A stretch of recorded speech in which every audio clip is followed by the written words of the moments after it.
Good morning, dear students. Welcome to my next lesson. Today our lesson is about linguodidactics, and today our topic is cultural aspects in language learning. So let me introduce with a plan of our lesson.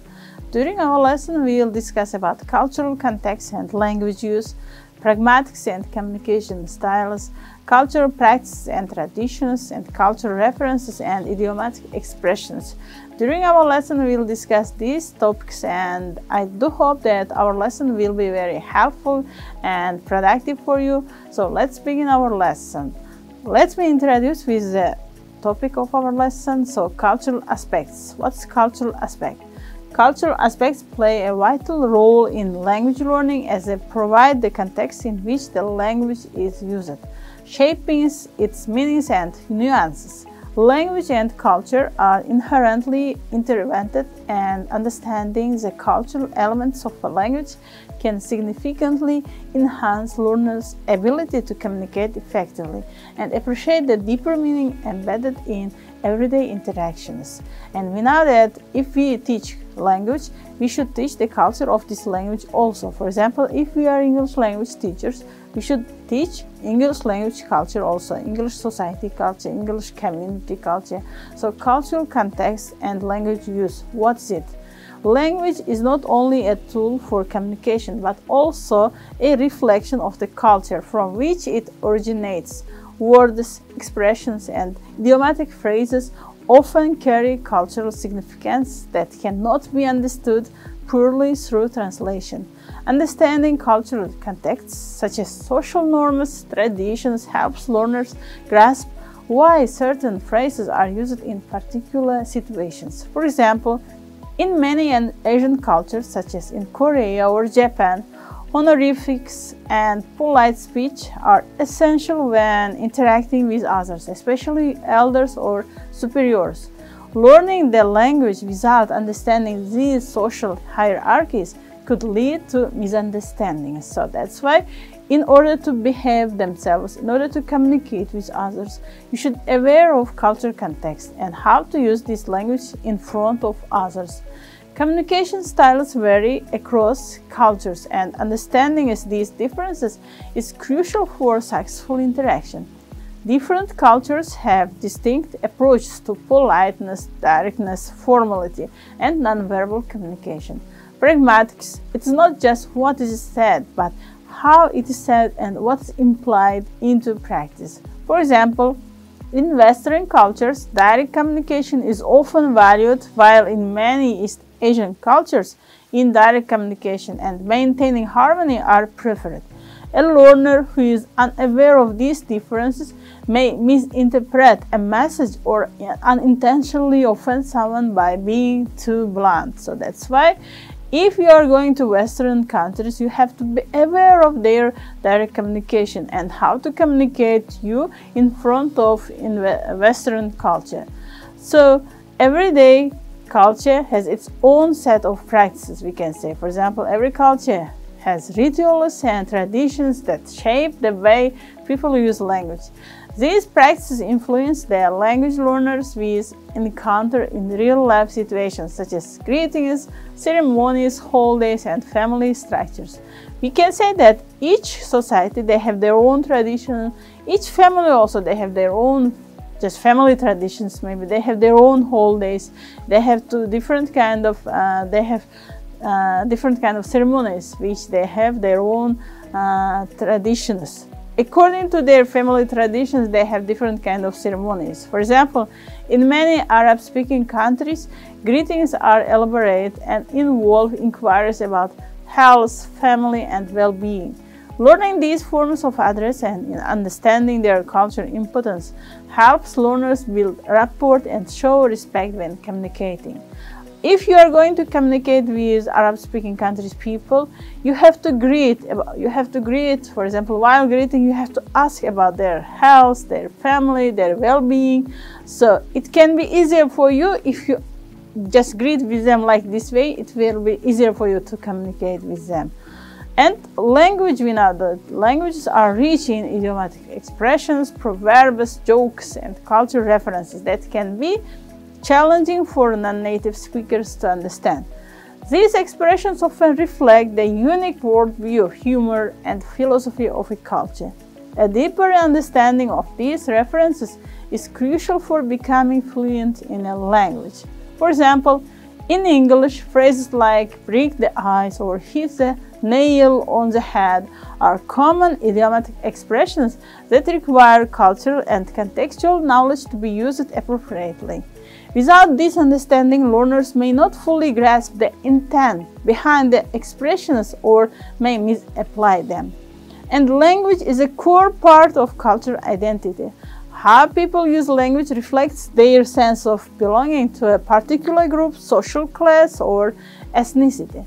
Understanding how language shapes group identity helps learners appreciate the emotional and psychological significance of language. And about nonverbal communication. While communicating, we have to use verbal communication and nonverbal communication.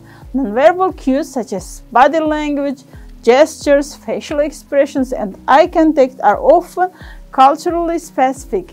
In some cultures, silence may convey respect or agreement. For example, in our country, according to our nationality, according to our mentality, for example, just silence may convey respect to all the people, to our family members, to our relatives, and it means sometimes it can mean just agreement maybe, while in others it may signal discomfort or disagreement. For example, in Japan, bowing is a significant form of nonverbal communication that indicates respect, humility, or apology. Learning the appropriate body language and gestures can prevent miscommunication in cross-cultural interactions. And language reflects and reinforces social hierarchies and power dynamics within a culture. Understanding these power structures is essential in learning when and how to use certain language forms. For example, in Korean, the use of different levels of politeness and honorifics is tied to social status and age.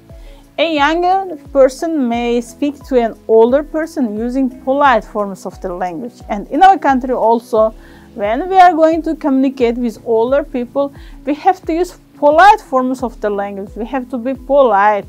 We have to use different kind of respectful forms of the language. And while peers may communicate more casually, and not recognizing these distinctions could lead to unintentional disrespect.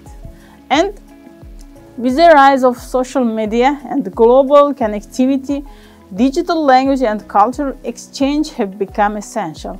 Online communication often involves informal language, slang, and the sharing of cultural phenomena that may be unfamiliar to language learners.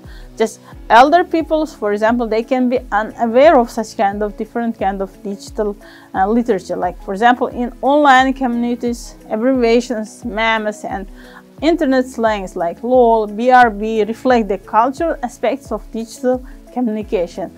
Learners need to adapt to these modern forms of language used to engage fully with the language evolving culture content. And learning a language isn't just about mastering grammar and vocabulary. It's also about gaining insights into the values, struggles, and experiences of other cultures. Language learning fosters empathy and an appreciation for diversity, allowing learners to bridge cultural divides and build meaningful connections. For example, a learner of English may gain a deeper understanding of the history of colonialism and its impact on language use, while a learner of Korean might explore Confucian values in everyday life. These cultural insights enhance not only linguistic proficiency but also global citizenship. And experiential learning through travel, cultural exchange programs, or participation in cultural activities can significantly enhance language learning. Immersing oneself in the culture where the language is spoken helps learners practice language skills in real-life situations and reinforces cultural understanding. For example, studying abroad in a country where the target language is spoken such as spending time in South Korea to learn and encourage, allows learners to practice the language in authentic settings and directly engage with cultural context. For example, if you study in England, you have to communicate with native speakers, and while communicating with them, you have to learn the culture of this community also, this society also, this country also.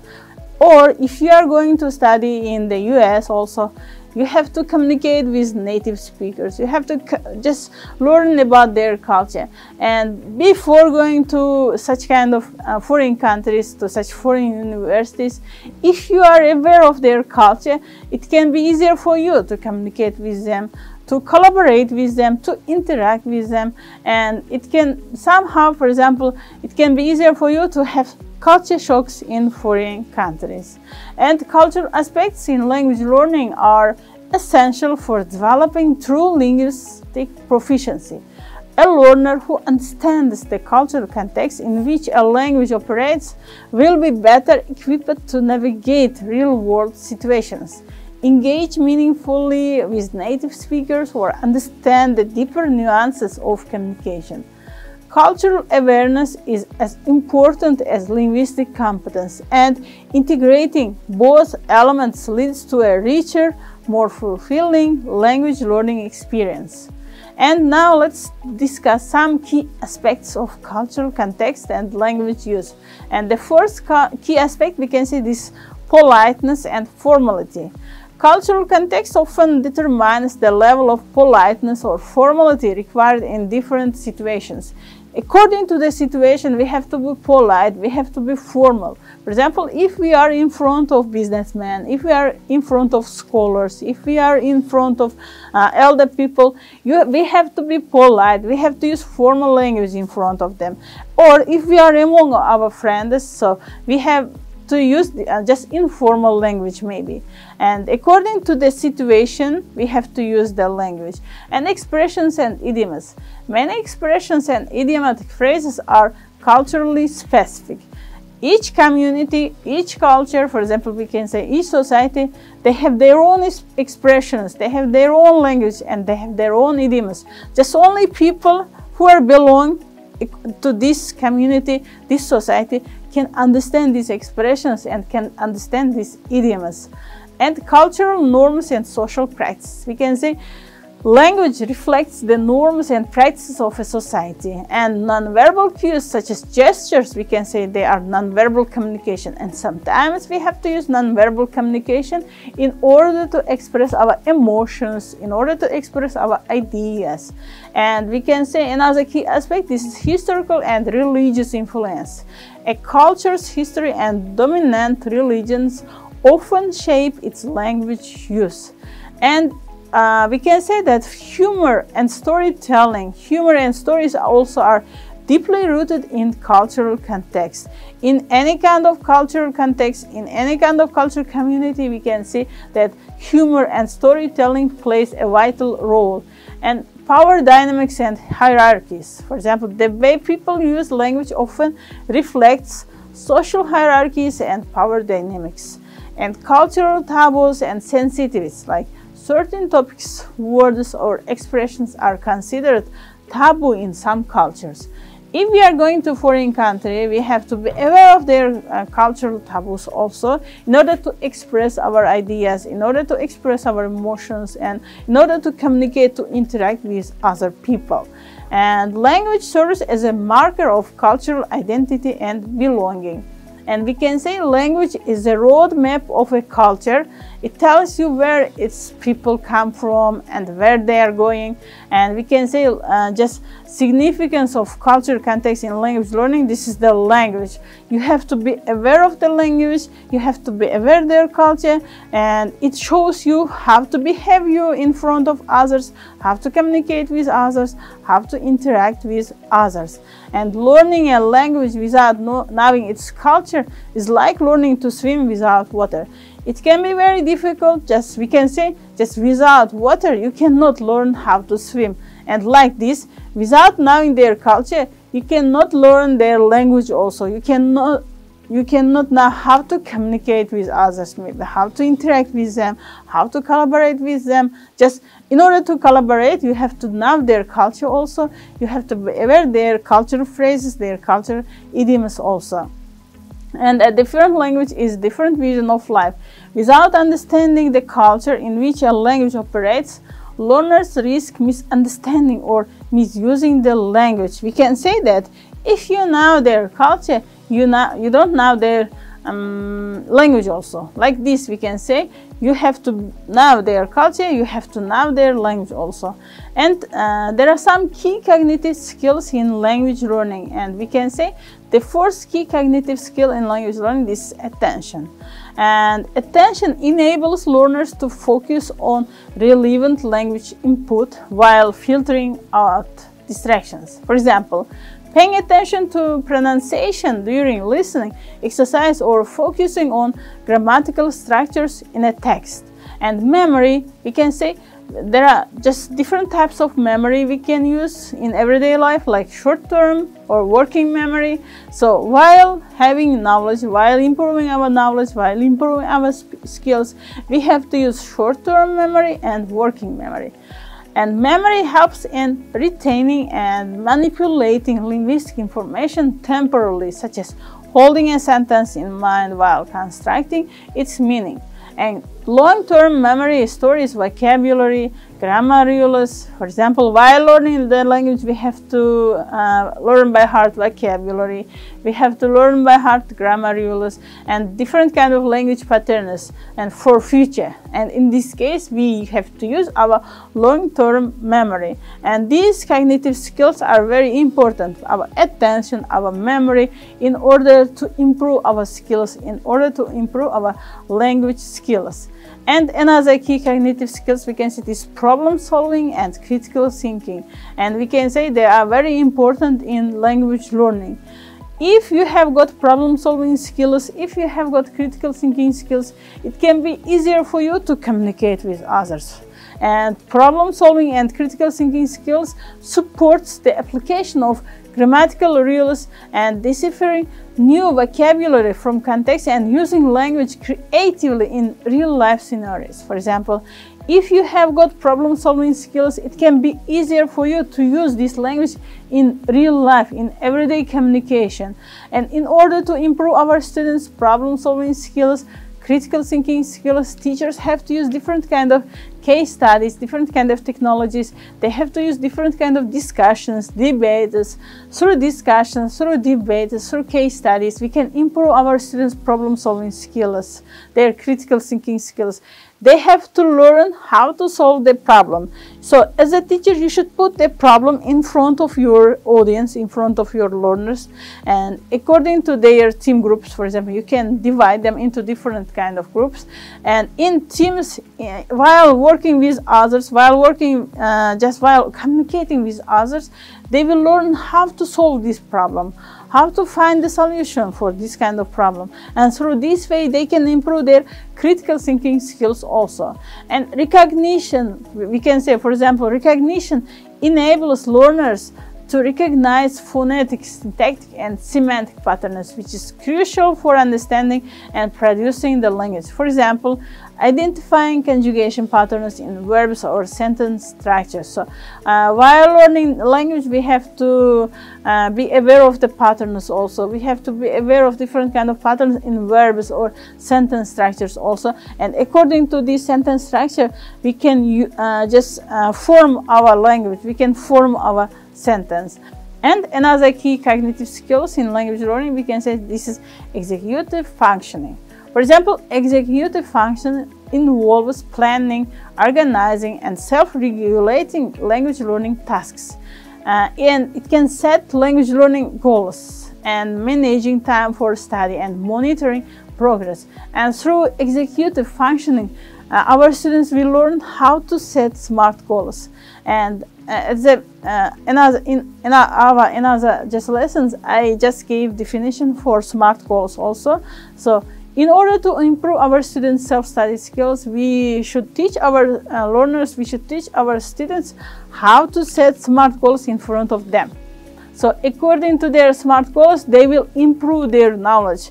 They will try their goals. They will try to achieve their goals, and according their SMART goals, they will just accomplish different kind of, for example, we can say achievements. So they will learn how to achieve, how to accomplish if they set SMART goals in front of them. And another cognitive skill, we can say this is metacognition, and metacognition refers to thinking about just one's own learning process and strategies. They will learn how to put strategies, how to improve their learning process. For example, reflecting on effective learning methods or understanding personal strengths and weaknesses in language acquisition.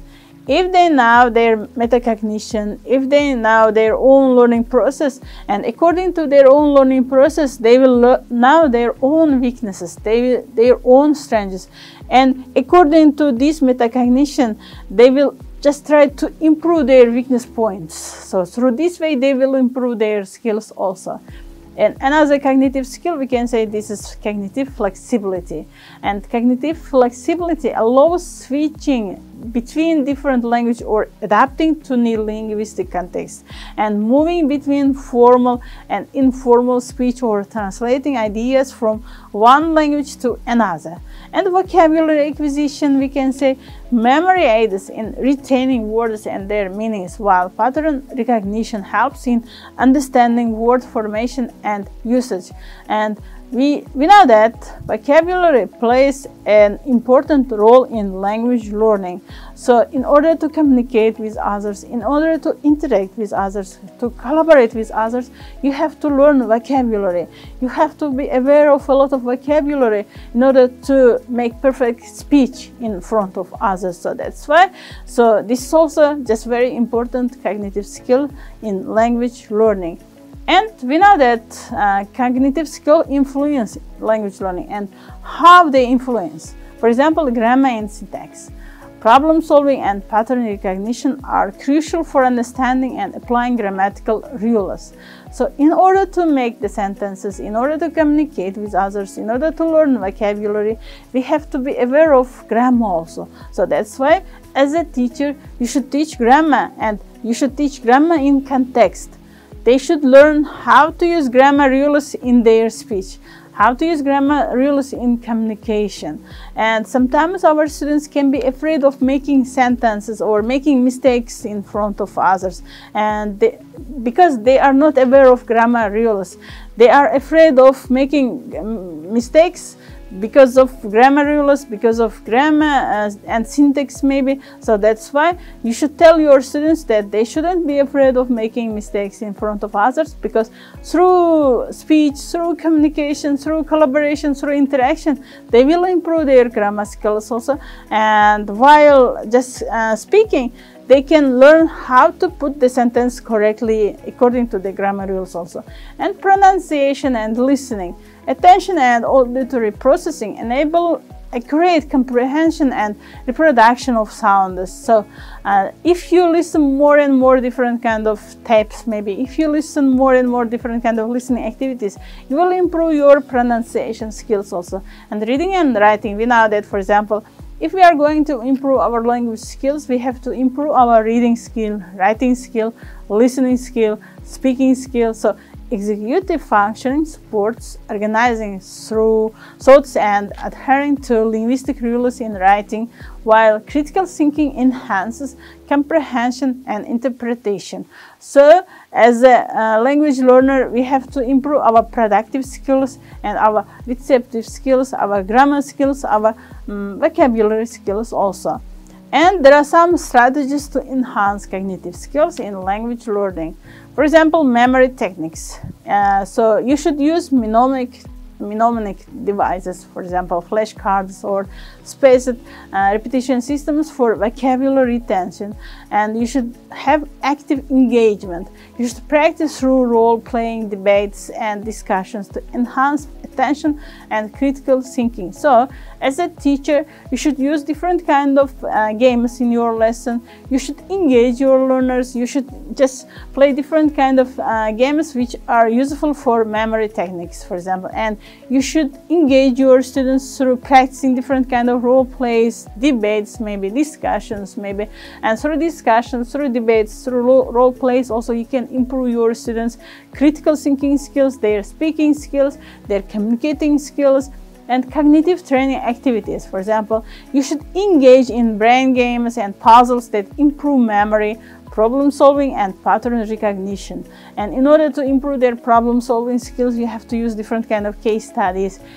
Through cases also you can improve your students' critical thinking skills and metacognitive strategies. For example, you should encourage self-reflection on learning strategies and outcomes.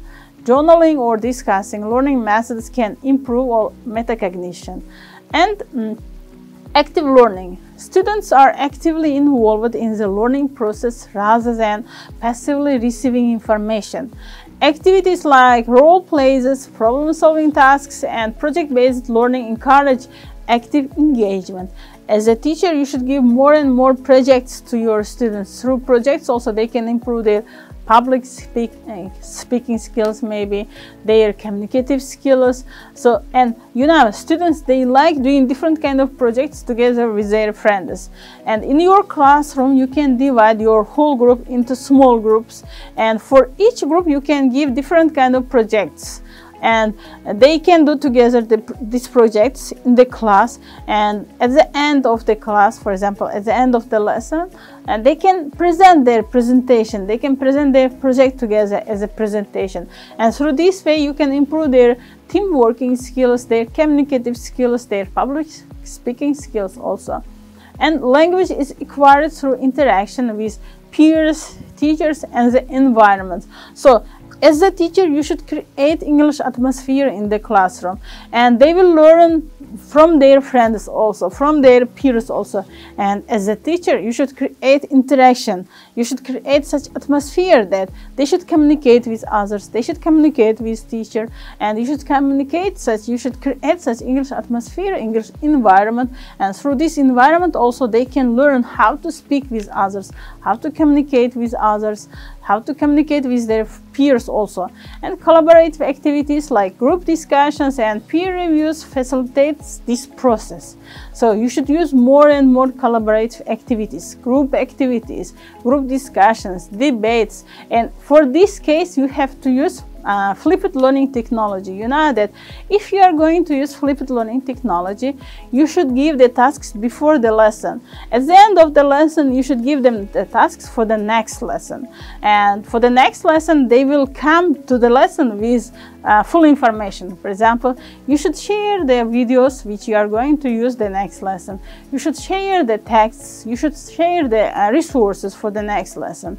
And at home, they will watch videos. Maybe they will read the articles. Maybe they will just be informed with the resources. And when they come to the lesson, you can just organize different kind of discussions, debates, group works maybe. And through this way also you can improve their language skills, their communicative skills, their interactive skills. And another key principles that we can say is contextual learning.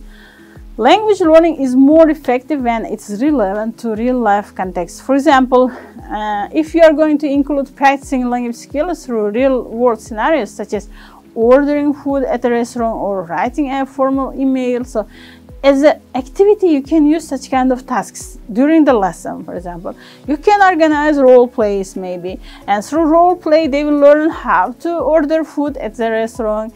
And if you can ask them to write a formal email to your mail. So through this way also you can just create real life activities in the lesson. And teachers provide support tailored to the learner's current level, gradually removing it as a learner becomes more independent. And scaffolding can include visualizers, sentence starters, or guided practice. And focusing on meaning. So you should emphasize its places on understanding and conveying meaning rather than role memorization of rules. Activities like storytelling, simulations, or problem-solving tasks prioritize communication, and students are encouraged to take responsibility for the learning by setting goals, self-assessing, and choosing learning strategies. And integration of skills, for example, we can say Language learning incorporates listening, speaking, reading, and writing holistically rather than teaching them in isolation. So you should teach these skills integratedly. If there is integration, so students also will learn these languages actively, and they have got interest in learning the language if you just teach these skills integrated with others. So in one lesson, you should improve their reading skills, their speaking skills, their listening skills, and at the end, as a home task, you can give them just writing task, and through this writing task, you can improve their writing skills.